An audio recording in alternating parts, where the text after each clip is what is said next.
no solo es un impacto agudo a partir de la crisis que se puede dar, sino que además termina generando síntomas en la esfera biopsicosocial de la persona que cuida. Y es la idea fuerza más profunda que debe de calar de la presentación de hoy. Es justamente el hecho de que aquella persona que asume el rol de cuidador es un potencial paciente en la esfera biopsicosocial, estimados doctores. Y es por eso que esta presentación termina de cerrar el círculo del segmento familia y va muy concatenado a la presentación de la semana pasada que nos hablaba del impacto de la enfermedad. Impacta en toda la familia, como lo hemos visto, pero aquel que asume el rol del cuidador es el ganador de la rifa.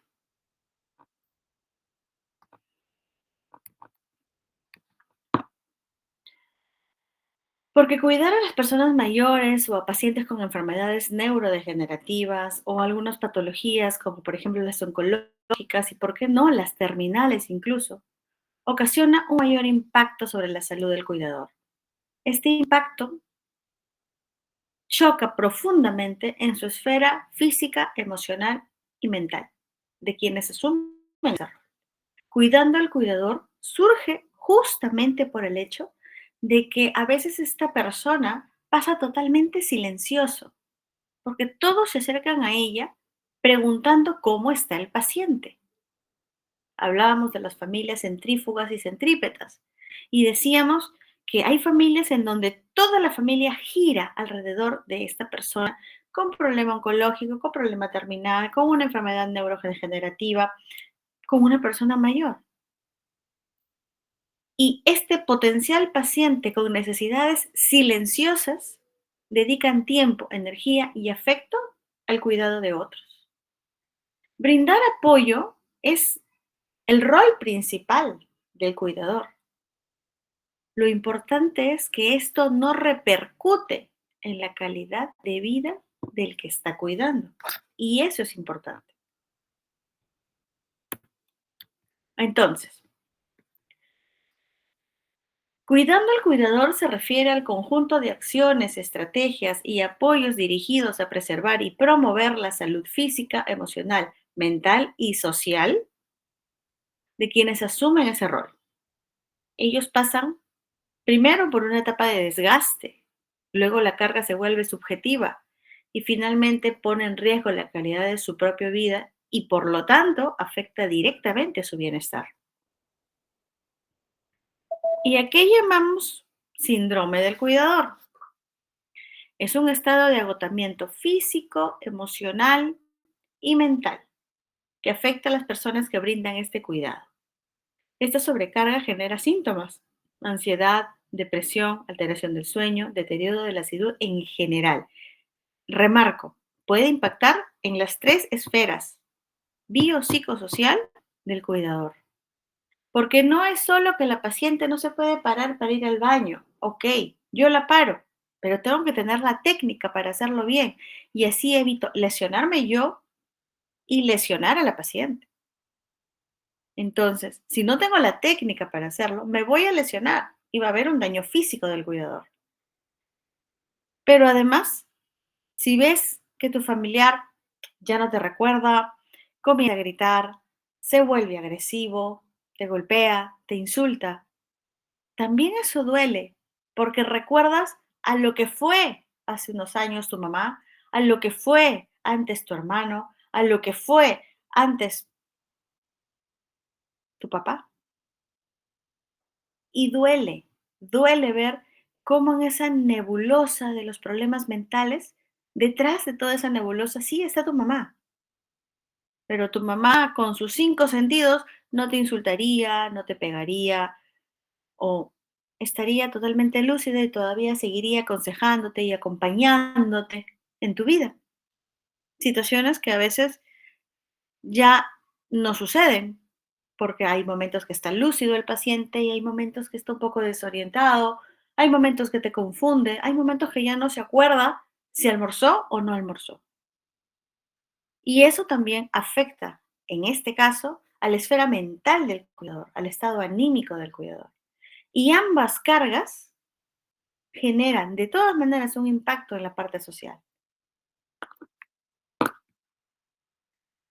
Decíamos que más del 40% de hogares en el Perú albergan adultos mayores y hay que tener claro que a la fecha la pirámide poblacional va a comenzar a cambiar porque la tasa de natalidad ha disminuido en el país. Eso significa que las parejas actuales o las mujeres en sí ya no buscan familias numerosas, tienen de 1 a 2 hijos máximo por familia, cuando antes los datos eran mucho mayores, pasaban de los 5 hijos por familia. Este cambio demográfico, sociodemográfico, también ha venido acompañado con mayor expectativa de vida. Es decir, tenemos adultos mayores muy longevos que llegan fácil a los 100, 105 años, cuando nuestra esperanza era antes 70, 75, ahora es mucho mayor.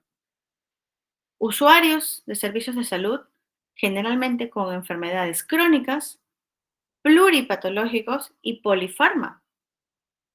Pacientes que tienen una gran dependencia con los servicios de salud y que además requieren de cuidadores. Estos pacientes demandan recursos para su cuidado y quien debe de trabajar y de quien debe solventar estos servicios de salud públicos, por ejemplo, somos todos nosotros, pero todos aquellos que tienen trabajo formal porque pagamos impuestos y somos los que subvencionamos este sistema de salud público. Pero si tenemos menos mano de obra, porque hay menos niños, por lo tanto menos adolescentes, por lo tanto menos jóvenes, a la larga va a pesar y los servicios de salud lo van a sentir, porque nuestros adultos mayores con más carga física llegarán con daños instalados a nuestros servicios de salud. ¿Y quién mantiene nuestros servicios de salud? La población económicamente activa. Y si esa población se ve mermada en número, va a haber un impacto económico. La pregunta es, ¿estamos preparados para eso que ya se viene dando, este cambio sociodemográfico?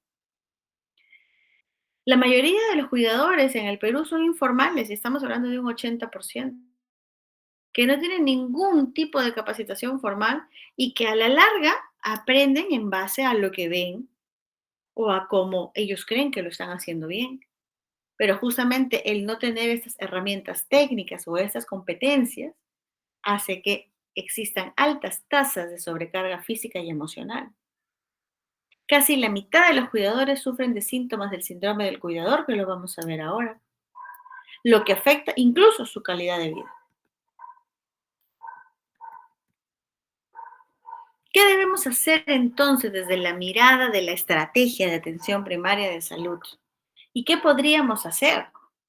Tenemos que tener una mirada preventiva, una mirada educativa, una mirada de acompañamiento a los cuidadores, que son, en sus términos generales, los familiares, promoviendo así un bienestar físico, emocional y social a través de un seguimiento continuo, orientación y apoyo psicosocial. Es decir, doctores, remarco lo que dije desde la primera diapositiva. Los cuidadores son los potenciales pacientes que en silencio guardan una doble carga, la carga física y la carga emocional. Ambas impactan en su estado social. Entonces, desde el primer nivel de atención, doctores, nos tocará reconocer al cuidador como un paciente oculto y nos tocará educar. Y para ubicar a esta población cautiva y silenciosa, vamos a tener que identificar al cuidador principal y evaluar la carga física, emocional y social que enfrenta este cuidador, utilizando una herramienta que es la escala de Sarit. Y la escala de Sarit, doctores, es un instrumento diseñado para evaluar el nivel de la carga física, emocional y social que experimenta la persona que cuida. Y esta, doctores, es la escala de Sarit, que no es más que 7 preguntas, claro, es la escala abreviada, 7 preguntas, que a través de una escala de Likert, del 1 al 5, definimos si alguno de estas preguntas tienen como respuesta el nunca, el rara vez, algunas veces, bastantes veces, casi siempre. Cada respuesta, por lo tanto, puede tener una puntuación del 1 al 5. Posterior a colocar la puntuación, se suma el puntaje obtenido, que irá de 7 a 35 puntos. Es muy sencillo. Este resultado clasifica al cuidador en ausencia de sobrecarga, menos de 16 puntos. Sobrecarga intensa, más de 17 puntos. El estado de sobrecarga intensa se asocia incluso a mayor morbilidad. Entonces, el corte es 17. Menos de 16, ausencia de sobrecarga. 17 igual o más, sobrecarga intensa. Escala de Sarit, doctor. Con la escala de Sarit identificaremos cómo está el enfoque biopsicosocial de nuestro cuidador identificado.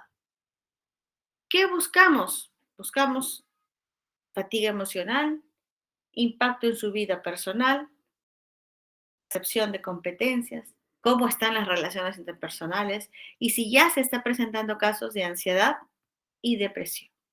Como ustedes pueden observar, la escala de Sarit tiene una sensibilidad del 88% y una especificidad del 92%. ¿Qué nos toca a nosotros desde el primer nivel de atención como equipo multidisciplinario de salud? Nos toca capacitar y educar, doctores. Entonces nos tocará brindar formación sobre cuidadores básicos, manejo de medicamentos, movilización, prevención de complicaciones. Fomentar la educación del autocuidado para el cuidador. También tenemos que pautearlo a él o a ella. Y promover grupos de apoyo y talleres educativos. Y para prevenir entonces, alertaremos sobre las señales tempranas, fatiga, irritabilidad, insomnio, aislamiento. Promoveremos hábitos de autocuidado como descanso, recreación y ejercicio, así como, una vez identificado, derivar a psicología o a trabajadora social si es necesario. ¿Con qué fin? Con el fin de amortiguar, con el fin de acompañar, con el fin de decirle que si tienes ganas de ir al cine, algo tan sencillo, hazlo sin sentir culpa. Pero hay que trabajar con esa persona, porque si no, esa persona efectivamente va a ir al cine, pero no va a estar en el cine, porque la culpa se la va a carcomer. Porque los límites no son físicos, son mentales. Yo puedo decir, no, pero si está en el cine, está relajada, está bien. Sí, pero está en el cine, pero está mirando a las cámaras de cómo aquella persona que la ha reemplazado está cuidando. Pero está llamando por teléfono para ver si ya le dieron la medicación. Entonces, ese límite que hemos querido poner entre anda, diviértete y déjame a mí que yo lo hago, hay que trabajar con el cuidador, porque si no, sentirá culpa, porque sentirá que nadie la cuida como ella. Y hay que trabajar eso en el cuidador. Hay que coordinar una continuidad de cuidados. Hay que integrar al cuidador en el plan de atención del paciente. Hay que facilitar la comunicación entre los profesionales y el cuidador. Debemos de hablar el mismo idioma o asegurarnos que ellos nos están entendiendo. Garantizando además nosotros como EMS este seguimiento domiciliario. Porque conversábamos, ¿no? Lo importante, por ejemplo, que es en estos pacientes manejar la salud mental. Estoy hablando del paciente al que cuidas. Si nosotros aseguramos un estado positivo del cuidador en su mirada biopsicosocial, de todas maneras eso va a impactar de manera positiva en el paciente que cuida. Entonces, no se trata solo de mirar al paciente, sino también al cuidador. ¿Para hacer qué? Un win-to-win. Yo te cuido y tú me lo cuidas a mi paciente. Y todos felices. Hay que articular también con los servicios comunitarios. Por ejemplo, ¿no? Hay las municipalidades tienen campañas, tienen incluso centros de salud, tienen grupos de trabajo, tienen comunidades muy activas de adultos mayores y se podría trabajar con ellos, conectándolos, ¿no? Con el fin de darle un respiro, con el fin de que encuentre una manera de soltar sin sentir culpa. La semana pasada hicimos un caso muy sui generis de síndrome del cuidador, que era cuando hablábamos de la mamá que tenía deterioro cognitivo y la hija que lo cuidaba y el otro hermano que vivía fuera del país. Y cómo ella se sentía cargada y cómo incluso su mamá pensaba en por qué ya no me muero para no generarle esta carga a mi hija. Esa fatiga, esa preocupación que ya encontrábamos en este paciente. Probablemente aplicábamos la escala de Sarit, hubiera salido más de 17.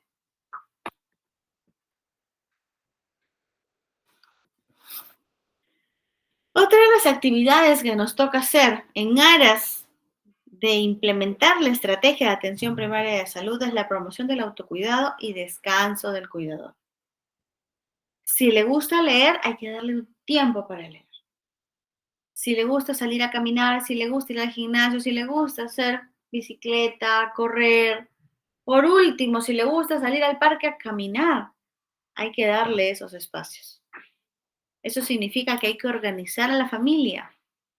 Claro, el cuidador capaz hasta termina siendo una persona a la que contratas, termina haciendo su trabajo, todo bien. Pero también ese trabajador, desde una mirada de ergonomía, desde una mirada de salud mental, también seguro se habrá sobrecargado. Entonces habrá que conversar con la familia. Para pautear, no te voy a decir que a la cuidadora la vas a mandar al cine, pero sí puedes relevar con otros tipos de actividades. Podrá hacer mucho su trabajo, pero eso no quita que se canse. Entonces, quizás una forma distinta a la económica para recompensar su trabajo, sabiendo que lo está haciendo bien, sabiendo que manteniéndola calmada y tranquila en un ambiente así, ya les dije, mejores cuidados al cuidador, mejor cuidado a tu paciente.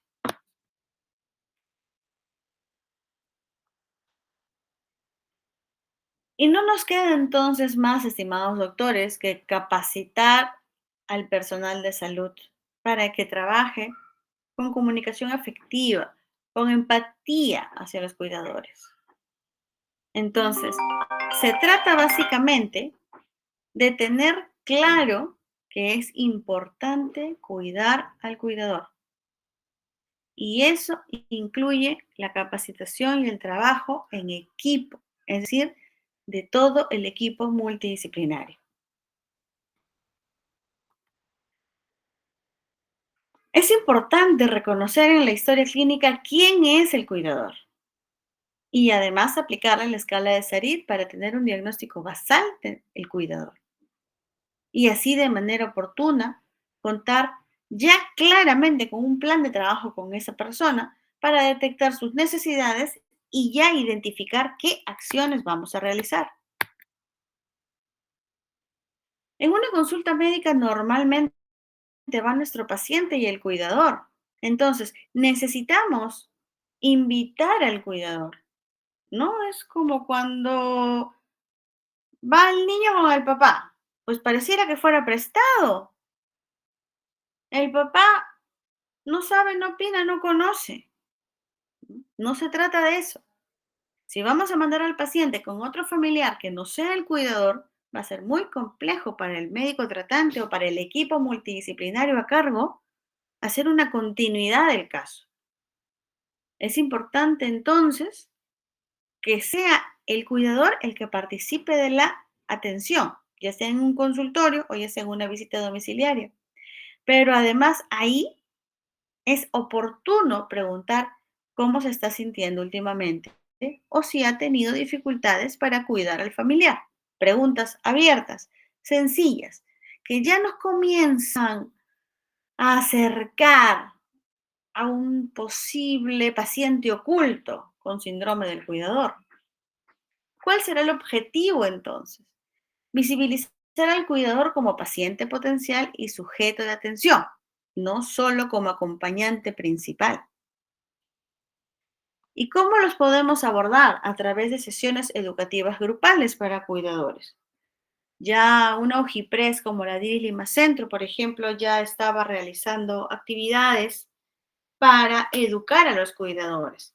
Estaba no educando directamente al cuidador, estaba en el proceso de dar competencias a sus profesionales para que ellos, al identificar a los cuidadores, puedan abordarlos de una manera metodológica, de una manera idónea, no solo para identificar si ya tienen el síndrome del cuidador, que eso es importante, sino para trabajar con ellos y en el fondo lo que queremos es evitar el síndrome del cuidador.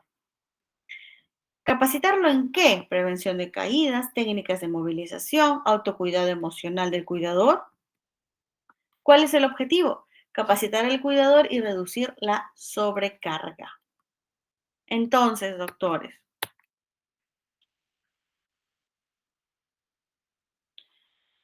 el primer nivel de atención mediante la estrategia de APS debe salvaguardar el bienestar del cuidador, reconociéndolo como un potencial paciente al cual hay que abordar. La atención primaria de salud permite cuidar y acompañarlo. ¿Y por qué no mermar ese riesgo de desgaste físico y emocional? A partir de un cuidado integral y además continuo que se puede ofrecer desde el primer nivel, abordar esas necesidades de manera oportuna va a disminuir los factores de riesgo, la sobrecarga y sobre todo no afectamos su bienestar. La implementación de estas intervenciones desde la atención primaria de salud facilita claramente cuidar al cuidador. En conclusión, el primer nivel de atención constituye espacio ideal para proteger, fortalecer y empoderar al cuidador. ¿En búsqueda de qué? Una frase que yo te cuido y te mantengo lo más estable posible y ese estado del cuidador impacta positivamente en su paciente al que cuida. Entonces, yo te cuido y tú lo cuidas. Nos toca, doctores como MS, acompañar a los cuidadores. Los cuidadores no van a venir a la consulta, doctores. ¿Saben por qué? Porque ellos no tienen tiempo, están cuidando. Y cuidan hasta 12 horas al día y en algunos casos 24 horas al día. Porque hay pacientes que se levantan en la noche, hay pacientes que duermen bien, el cuidador duerme bien. Pero si el cuidador tiene que levantarse a las 3 de la mañana porque la paciente quiere ir al baño o quiere agua a las 5 de la mañana, ¿ustedes creen que se duerme igual? No, doctores, no se duerme igual. Entonces, es importante, incluso si fuera una persona por el que estás pagando el servicio, tomar en consideración las mejores oportunidades para que esta persona que asume el rol del cuidador pueda evitar la sobrecarga.